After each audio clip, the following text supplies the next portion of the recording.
I've worked long-haul trucking routes across the western United States for nearly 12 years, but what happened during a solo overnight run through central Nevada still haunts me. My name's Travis Morgan, based out of Salt Lake City, Utah. I haul mixed freight, mostly supplies and equipment, across the Nevada desert into California. That night, I was hauling pressure tanks to a mining operation south of Tonopah. It was supposed to be a straight 9-hour haul, in and out. But I made a mistake. I ignored my fuel gauge. I'd pushed it too far between rest stops, and around 2:40 a.m., the needle was deep in red. No signal, no GPS. All I had was the old two-lane road, an empty desert, and a growing sense that I'd screwed up. Just as I started preparing to sleep it off in the cab, I saw it, a rusted, flickering neon sign up ahead that read, "Last stop, fuel, snacks, service." A real old-school gas station, like something out of the 70s. It sat about 100 yards off the road, half buried in dust and sand, but the lights were on, and one of the pumps had a green LED blinking. I figured maybe it had been recently restored, or maybe it stayed open for lost wanderers like me. Either way, I pulled in. The place looked abandoned, but weirdly operational. The door creaked open without a sound. Inside was dim.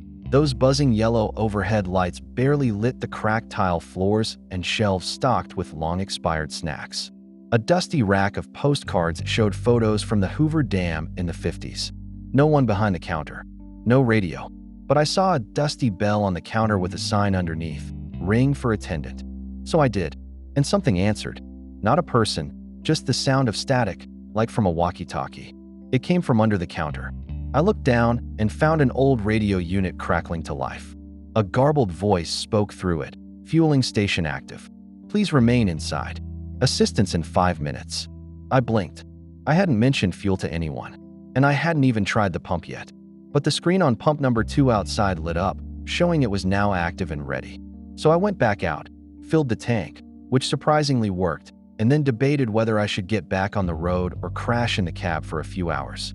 I looked back at the station and noticed something was off. The desert outside was pitch black, but in the reflection of the station window, I could see faint movements inside, like shadows walking behind the shelves. I watched for a good minute. No one there when I peeked in, but the reflections, they kept walking, sometimes freezing, sometimes tilting their heads, like they were looking right at me. I got in my truck. I told myself it was fatigue, lack of sleep, dehydration, any excuse. But before I could pull out, my headlights caught a man standing by the edge of the lot. Or at least, I thought it was a man. He was facing away, dressed in a dusty gas station uniform, head slightly tilted up to the stars. Not moving. I leaned on the horn. He didn't flinch. Then, in the mirror, I saw another one. Same uniform, standing at the rear of my trailer. Motionless. I turned around to confront him, but there was no one there. I checked the rear of the truck. Nothing. But in the dust below the taillights, I noticed 2 perfect footprints, sunken deep like someone had just been standing there. I don't scare easy. I've slept in sketchy truck stops, driven through snowstorms in Wyoming, even had a guy try to hijack my rig once. But something about that gas station, it felt wrong. Like it wasn't part of this time. Like it had been left behind, and wasn't supposed to be open. I tried to leave.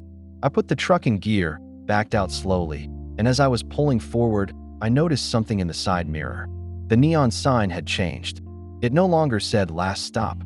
It now read, "Don't forget to pay." I hadn't seen a register. No price on the fuel. No cashier. But the pumps had worked. The truck was full. And suddenly, everything shut off.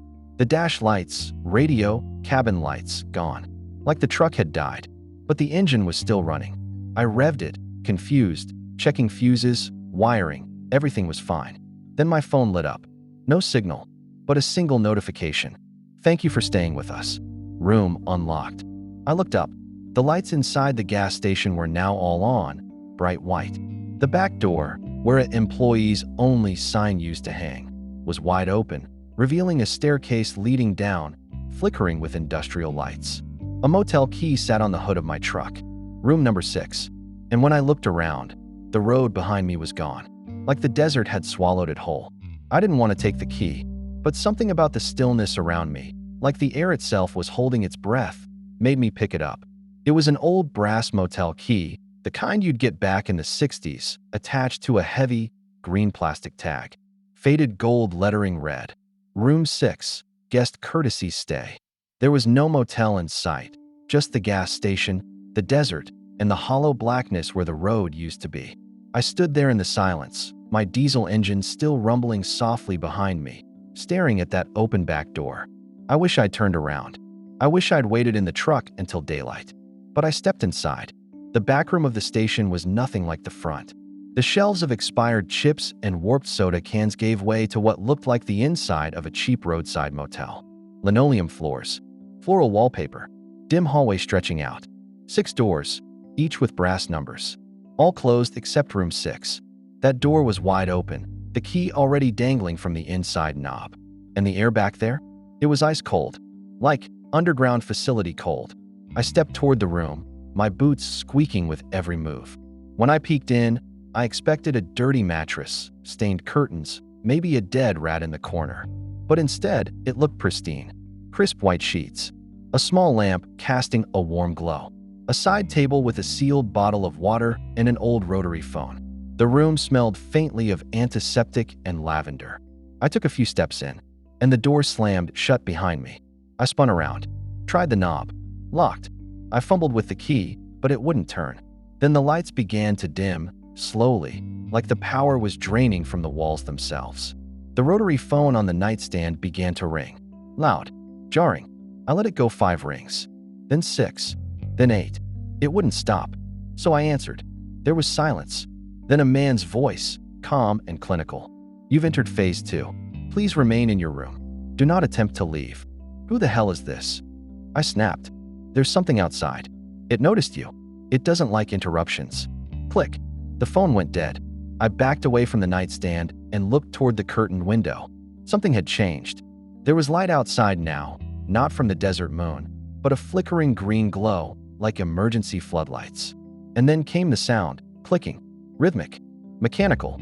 It started far off, then got louder, closer, like someone tapping metal stilts against concrete. I stayed perfectly still, holding my breath. Then the handle of the motel room door began to jiggle. Softly, back and forth. I didn't move. No footsteps. Just that clicking, growing louder outside the door.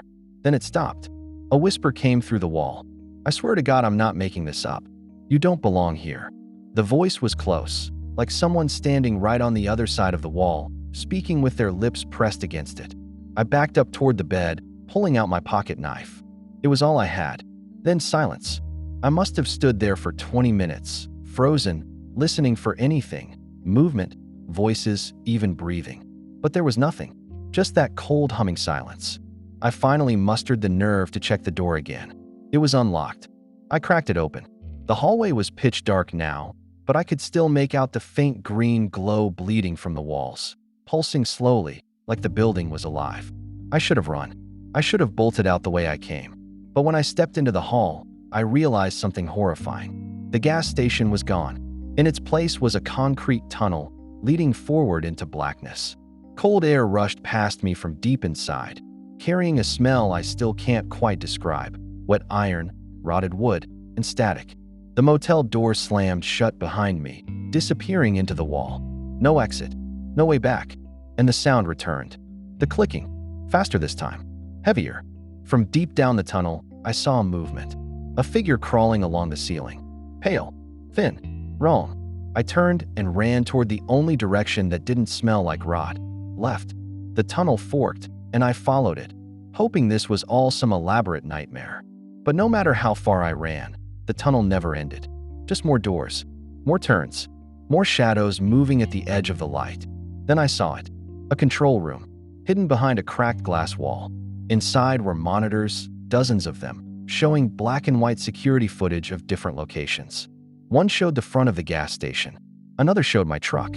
A third showed room 6, and me standing in it, frozen, staring at the phone.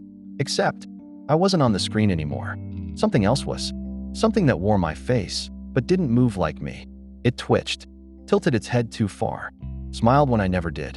And then it looked at the camera, straight into it. And I swear it saw me. I staggered back from the screen, heart pounding like a jackhammer in my throat. That thing on the monitor, it wasn't me, but it wore my face better than I did. It paced the motel room slowly, fingers twitching, neck bending at sharp angles like a puppet trying to remember how to move. Then it sat on the edge of the bed and stared directly into the camera. Into me. A new sound filled the tunnel. Laughter. Low, dry, crackling laughter that echoed off the concrete like it came from every direction. I spun around, gripping my knife. But the control room was already fading, literally dissolving like smoke, like it had never existed. The lights flickered. Then everything went black. I stood in total darkness, breathing in short, sharp gasps, when I felt a hand wrap around my shoulder. But it wasn't human. It was ice cold and had too many fingers. They gripped me like roots digging into soil. I jerked forward, stumbling blindly, and slammed into a solid metal door that hadn't been there seconds ago. Etched across it, in deep scratches, were the words, "Time to check out." I shoved it open, and suddenly, I was back outside. Bright sunlight, blistering heat. The gas station was gone. So was the motel. Just open desert, and my rig parked exactly where I'd left it, idling quietly like nothing ever happened. I stood there, blinking in the harsh daylight, trying to make sense of anything. Then I noticed the passenger door was open. I never leave it open. I crept toward the cab, hands still shaking as I reached for the handle. The inside was empty. Nothing looked disturbed. But sitting on the passenger seat, where I knew I'd left nothing, was a single item. A motel receipt. Room 6. Check-in, 3:14 a.m. Check-out, 6:06 a.m. Paid in full. No charges. No name. Just a single line scrawled in the notes section. Enjoy your stay. Don't come back. I don't remember driving back to Salt Lake. I must have done it on autopilot. But when I got to the depot, I checked my truck's dashcam footage. There was nothing from 2:41 a.m. to 6:07 a.m. Just static. And yet, one image had been burned into the screen. Just one frame, like a glitch. It showed the gas station. Only this time, it was on fire. I went back 2 weeks later with another driver, just to prove to myself I hadn't lost my mind. We followed the exact same route. Same turnoff. Same stretch of road. But there was no gas station. No sign. No pumps. No building. Just desert. And buried deep in the sand, under the spot where the station had stood, my buddy found something. A rusted motel key. Room 6. Still attached to a green plastic tag.